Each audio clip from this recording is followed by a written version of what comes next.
அனைவருக்கும் இனிய காலை வணக்கம். உங்களால் வெற்றி பெற்று வேலைக்கு செல்ல முடியும் என்கின்ற நம்பிக்கையோடு தொடர்ந்து படிச்சுக்கிட்டே இருந்தீங்கன்னா தேர்வு எப்பொழுது வந்தாலும் அந்த தேர்வினை நல்ல முறையில் எதிர்கொண்டு நீங்கள் அனைவரும் அரசு பள்ளி முதுகலை ஆசிரியர் ஆக முடியும். அதற்கு என்னுடைய சார்பாக மனமார்ந்த வாழ்த்துக்கள். நம்ம சேனலை தொடர்ந்து ஃபாலோ பண்ணுங்க.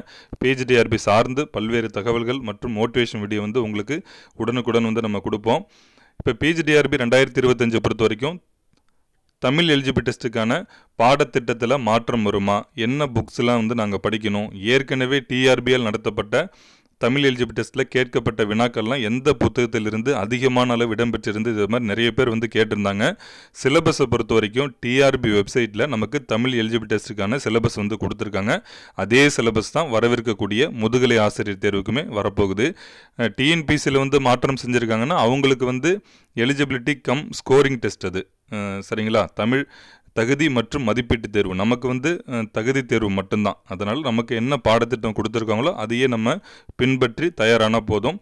அந்த சிலபஸில் நீங்கள் பார்த்தாலே தெரியும், நிறைய தகவல்கள் கொடுத்துருப்பாங்க. அதன் பிறகு 10ஆம் வகுப்பு பாடப்புத்தகத்தில் இருக்கக்கூடிய இப்போ புதிய பாடத்திட்ட புத்தகத்தில் இருக்கக்கூடிய இயல் 1 எல்லாமே தலைப்புகள்லாம் கொடுத்துருப்பாங்க.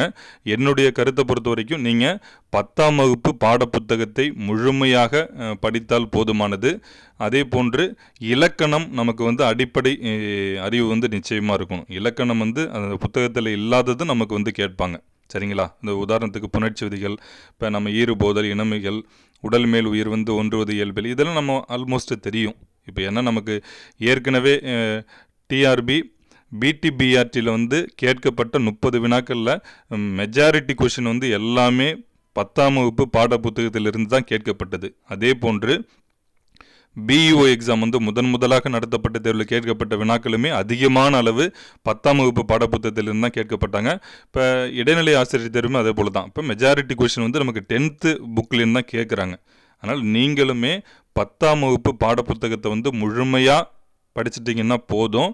இலக்கணமும் நமக்கு அடிப்படை தெரியணும் கண்டிப்பாக.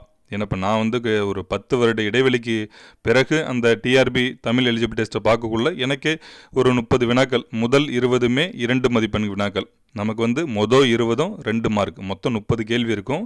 நீங்கள் ஃபஸ்ட்டு கொஸ்டின் பேப்பர் வாங்கினோடனே நமக்கு அதுதான் இருக்கும். பார்ட் ஏவில் முதல் 20க்கும் 2 மார்க்னா 20 × 2 40, கடைசி 10 21லேருந்து 30 வரைக்கும் நமக்கு 1 மார்க்கு, 10 × 1 10, டோட்டலாக 50 மதிப்பெண்கள். 30 வினாக்கள் 50 மதிப்பெண்கள். நம்ம 50க்கு 20 மதிப்பெண்கள் குறைந்தபட்சம் எடுத்துட்டோம்னா நம்ம தேர்ச்சி.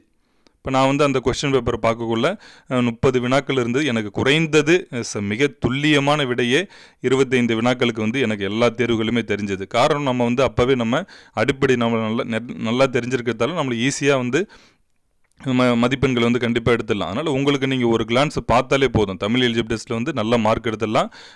10ஆம் வகுப்பு பாடப்புத்தகத்தை முழுமையாக நீங்கள் படிச்சிடுங்க. இலக்கணம் அடிப்படை நமக்கு கண்டிப்பாக தெரியணும். அதே போன்று ஒரு சில செய்யுள்லாம் நமக்கு ஆல்ரெடி தெரியும், ஆப்ஷன் பார்த்தாலே கண்டுபிடிச்சிடலாம் சரிங்களா. அதனால் தமிழ் எலிஜிபிள் டெஸ்ட்டுக்கு ரொம்ப அதிக நேரங்களும் நீங்கள் செலவிட வேணாம். அதே நேரத்தில் நம்ம கொஞ்சம் இப்போவே படித்து முடிச்சிட்டோன்னா அவ்வப்போது கிடைக்கிற டைமில் ஒரு கிளான்ஸ் பார்த்துக்கிட்டால் போதும் சரிங்களா. நம்ம மேஜரில் படிக்க வேண்டிய பகுதிகள் நிறைய இருக்குது புதிய பாடத்திட்டத்தில்.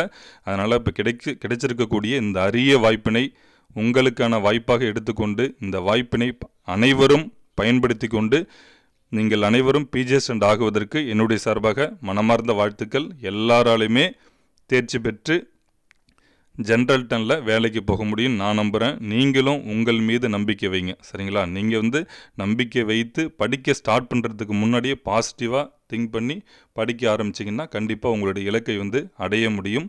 அனைவருக்கும் மிக்க நன்றி.